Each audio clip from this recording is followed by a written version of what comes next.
Yo, it's Safa1. How's it going? Welcome to my channel. I'm a little bit sick today. Got a sore throat, a cold.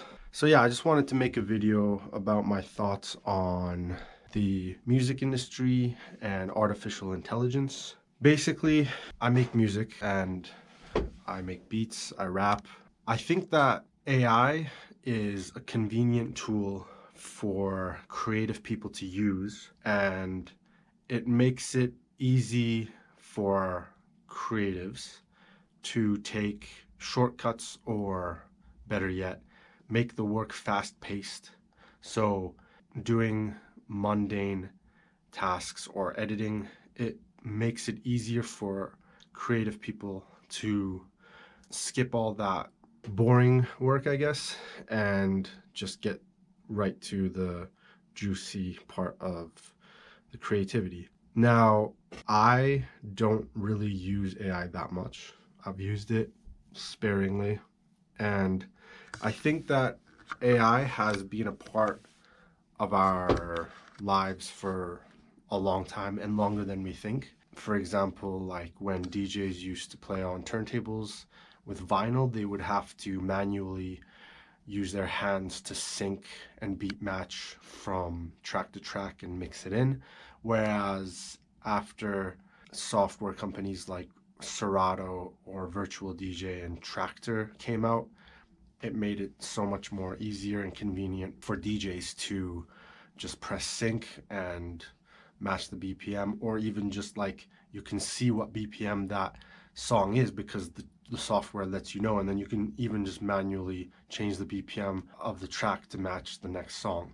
So like there's conveniences and there's laziness of using AI, but I don't think it's ever going to replace people, because people will always want to use hardware gear.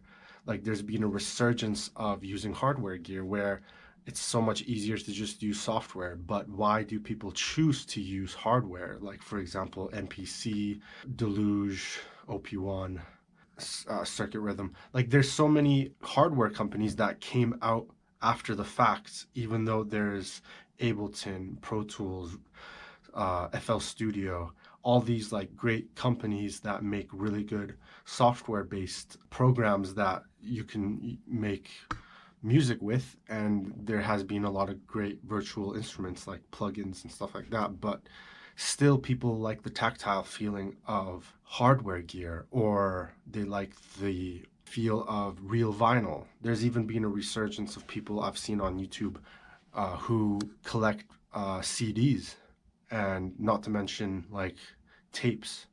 So I think that the fear of AI taking over is kind of insane. Like, in a way, yes, it will replace a lot of people's jobs, whether a big company will decide to just like cut those people out and replace them with AI. In that sense, I can see that happening, and it's already been happening.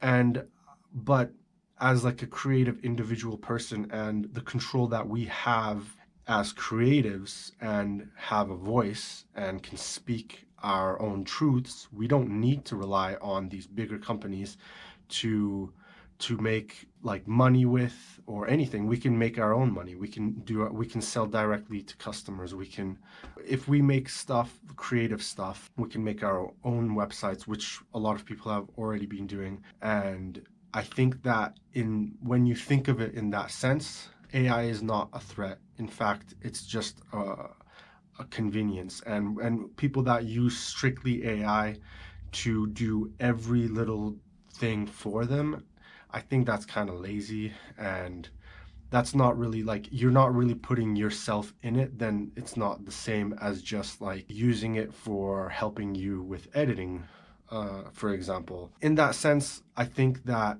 AI is not a threat.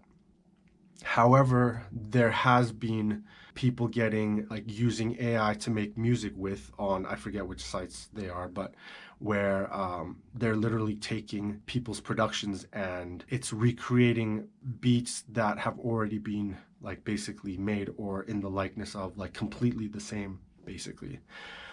Not to mention also art.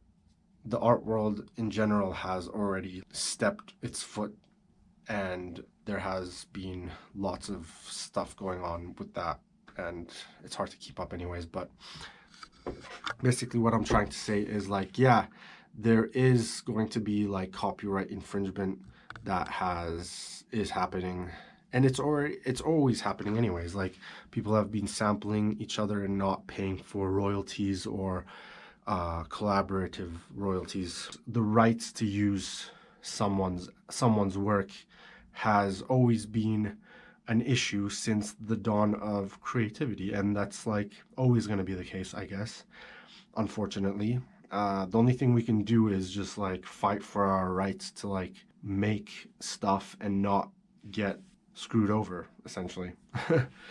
Yeah, I think also there are certain tools within AI, like that are so beneficial that I think people overlook it in a sense, or maybe they just don't know how to use it or whatever. But for example, when you're mixing and mastering a song and you're not the best at mastering, for example, I've used FL Studio native plugins to mix and master all of my work since like basically this year, 2024. I recently bought Ozone, and it's a great plugin, and there's an AI tool that helps you just let the software listen to the song and it will master it for you, even do some mixing within Ozone. And I think plugins like this are such a huge benefit, in my opinion, where